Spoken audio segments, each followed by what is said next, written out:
பண்ணுறிய எல்லாரும் இங்கே வாங்கடா. ஐயோ, இந்த ஊர் தலைவர் அப்படிங்கிற பதவியில் இருக்கிறதுக்கு எத்தனை போராட வேண்டி இருக்குது.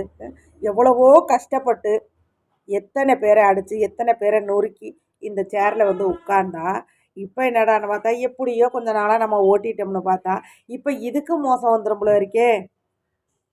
இத்தனை நாளும் நம்மளை தலைவரே தலைவரேன்னு சொல்லிக்கிட்டு இருந்த நம்ம ஊருக்காரங்க பூரா இப்போ எவனோ ஒருத்தன் ஆட்டக்காரன் மாறானா ஆடுறானா பாடுறானா அவன் பின்னாடியில் போகிறாங்க. இது தெரியுதா இவங்களுக்கு? இது தெரியுதா? நம்ம வீட்டில் உள்ளவங்களுக்கு தெரியுதா? அவன் வேலையை தான் பார்க்குறேன். இந்த பதவியை தக்க வச்சுக்கிறோம்னு நீ எவனாவது நினைக்கிறானா? என்னத்தையாவது சொல்லுங்கடானா, அதையும் சொல்ல மாட்டேங்கிறாங்க. நம்மளால் யோசிக்கவும் முடியலை. டிவியை போட்டால எதை பார்த்தாலும் அவனை பற்றியே தான் குவிக்கிருக்கிறாங்க அத்தனை சேனல்காரங்களும். நம்ம என்னதான் பண்ணுறது? ஆனால் எதையாவது பண்ணி இந்த பதவியை நம்ம தக்க வச்சுக்கணும். திரும்ப இந்த ஊருக்காரவங்களை பூரா நம்ம நல்லவே, நான் உங்களுக்காக என்ன வேணாலும் செய்வேன், உடல் மண்ணுக்கு உயிர் உங்களுக்கு அப்படின்லாம் சொன்னாத்தேன் இந்த மக்கள் நம்பும். அப்படியெல்லாம் போராடித்தானே நம்ப வச்சுருந்தேன். அதையும் ஒருத்தன் வந்து ஆடிப்பாடி இப்படி மக்களை பூரா அவன் பக்கம் திசை திருப்புறானே. நான் என்னத்தை சாமி பண்ணுறது? என்னத்தையாவது சொல்லி தலைங்கடா. ஆனால் ஒருத்தன் இருக்கிறவன் நம்மக்கிட்ட இருக்கிறவன் பூரா கூமுட்டை பயலுங்க. ஒருத்தனுக்கு ஒன்றும் தெரிய மாட்டேங்குது. என்ன பண்ணுறது? நம்ம அப்போ நமக்கு சொல்லி கொடுத்த ராஜதந்திரம் பூரா இவங்கள்ட்ட சொன்னோம்னா இவங்க பெரிய ஆளாயிருவாங்களே. அதுக்கும் சொல்லக்கூடாது. ஆனால் இவங்க ஏதாவது பண்ணணும்.